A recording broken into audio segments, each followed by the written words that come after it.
বৈষম্য বিরোধী ছাত্র আন্দোলনের নিহত শহীদদের স্মরণে বিএনপি চেয়ারপারসন বেগম খালেদা জিয়ার মুক্তি ও বিএনপির সাবেক সাংগঠনিক সম্পাদক এম ইলিয়াস আলীকে ফিরিয়ে দিতে নতুন সরকারের কাছে জোর দাবি জানিয়েছে রচডেল জাসাস। এই উপলক্ষে এক আলোচনা সভার আয়োজন করা হয়েছে। বিস্তারিত জানাচ্ছেন সৈয়দ মিজান।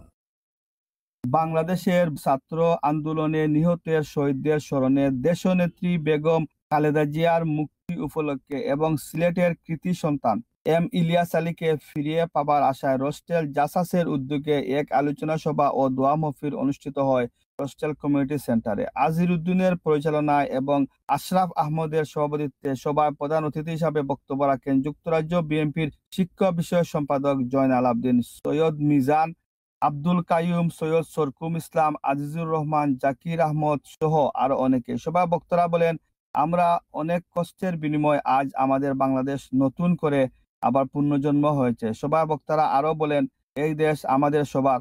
আমরা এখন পর্যন্ত আমাদের সিলেটের কৃতি সন্তান সাবেক সংসদ সদস্য বিএনপির কেন্দ্রীয় সাবেক সাংগঠনিক সম্পাদক জনাব ইলিয়াস ভাইয়ের আমরা এখন পর্যন্ত উনি কি অবস্থায় আছেন, কেমন আছেন, কিভাবে আছেন, আমরা এখন পর্যন্ত কোনো হদিস পাই নাই।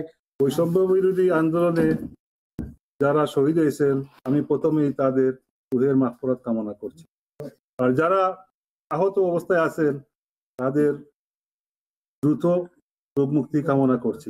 আগামীতে বাংলাদেশের যে সরকার আসবে, বাংলাদেশের গণতন্ত্র রক্ষা হবে এবং দেশের স্বার্থে কাজ করবে এবং সবার কাছে অনুরোধ, আপনারা বিভ্রান্তে কান দিবেন না। সভা শেষে শহীদদের স্মরণে বিশেষ দোয়া করা হয়। Syed Mizan, channel S, Rochdale.